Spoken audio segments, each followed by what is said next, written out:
This happened last summer. My best friend Jimmy is pretty well connected in the electronic music scene, especially along the East Coast, mostly in New Jersey and New York. His company throws huge events at upscale venues, usually top-tier clubs. They bring in famous DJs, names I honestly don't even recognize, but apparently they're a big deal. I've known Jimmy for over 20 years, and because of that, I usually get VIP access to any show he puts on. That includes hanging with the talent, open bars, and the whole 9 yards. It's always a blast, and I probably don't thank him enough. Last 4th of July weekend, he invited me and Ryan, another friend of ours, to come early and help prep for a huge show down at the Jersey Shore. We got there hours before doors opened, and while Jimmy and the crew set up, Ryan and I started drinking, heavily. The booze was free, so we weren't shy about it. By the time the first set kicked off, we were already drunk, not stumbling but definitely buzzing hard. Fast forward a couple hours, we were both wasted, but still functioning. Then we met 2 girls, Gianna and Marcella, rich-looking, confident, and oddly eager to hang out. They offered us drinks, which was strange but not unwelcome. After that, we decided to head out together. Marcella said she lived nearby, right on the beach. We assumed we'd go to our Airbnb, but they insisted her place was better. They weren't wrong. The beach house was stunning, modern and artistic, like a museum but cozy. Ryan disappeared with Marcella. I stayed with Gianna. She leaned in to kiss me, and that's the last thing I remember. Not the kiss, her leaning in. Everything after that is a blank. I woke up in bushes over an hour away, wearing someone else's clothes, no phone, no wallet. My shoes were soaked and missing laces. Ryan went through the same thing. Our phones were found in a parking lot next to each other. The texts we sent that night made no sense. The police didn't believe us. Later, we found the house again, but the owner said no girls like that lived there. I still don't know what happened, but I've never felt right about it. Like we were part of something darker than we'll ever understand. My name's Ariel, and I live in Georgia, close to the Alabama state line. A few summers back, I drove to a friend's 4th of July cookout in rural Alabama. It was your classic backyard hangout, kids with sparklers, too much food, cheap fireworks, and laughter in the air. I stayed until a little after 10. That was probably my first mistake. The back roads out there get real quiet at night. Most of the drive home was just 2-lane roads, surrounded by nothing but thick trees and the occasional empty church or farmhouse. I had music on, just low enough to keep me company. Then I noticed headlights behind me. A gray Nissan Altima.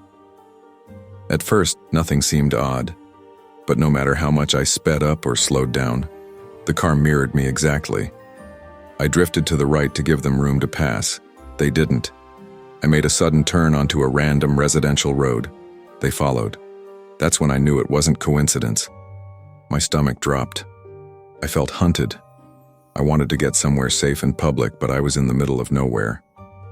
Then my gas light came on. I drive an old car, and that warning is unpredictable. Sometimes I get 20 miles, sometimes less than 10. I found the nearest 24-hour station on my phone, 8 miles out. I didn't know if I'd make it, but I kept going. Somehow, by some miracle, I pulled into the station. I didn't even park right. I just jumped out and ran inside. Through the window, I saw the Altima stop at the edge of the lot. It idled there. Nobody got out. After about 10 seconds, it sped away. I told the gas station clerk, and he called the cops. Even after reporting it, I felt off. A few weeks later, I was watching the news. 2 men were wanted for armed robbery and attempted murder. Last seen in a stolen gray Altima. I froze. I knew in my gut it was the same car. I told the police again, but never got an update. I still think about it. I could have been one of their victims, and I almost didn't survive because I was too scared to dial the police when it mattered most. It was 4th of July weekend, and Jimmy's big Jersey Shore event was in full swing. Ryan and I were hammered by midnight, having been drinking since the afternoon. That's when we met Marcella and Gianna, 2 gorgeous women, clearly wealthy, who didn't hesitate to offer us more drinks. One of them suggested we go back to her beach house, and despite our plans to stay at Jimmy's Airbnb, we agreed. I remember walking down the beach with them. For a moment, I even felt guilty for being so drunk.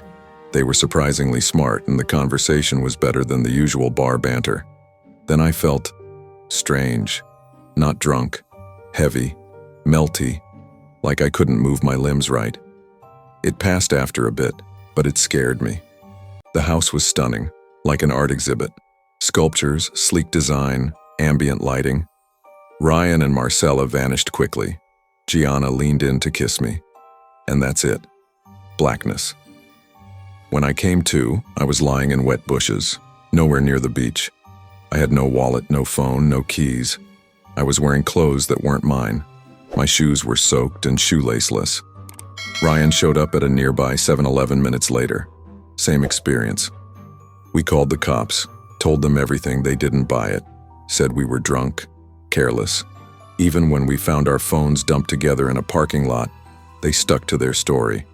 The texts on our phones were even weirder, normal sounding but conflicting and clearly not from a conscious state. We drove back days later, retraced our steps, and found the beach house, but an older man answered the door. No Marcella, no Gianna. He said we weren't the first people to ask about strange girls. I left with a pit in my stomach. Something evil happened that night, I'm sure of it. Maybe we were drugged. Maybe they were involved in something bigger. We'll never know. But sometimes, when I can't sleep, I think about the fact that we walked right into it. And whoever they were, they didn't even have to try.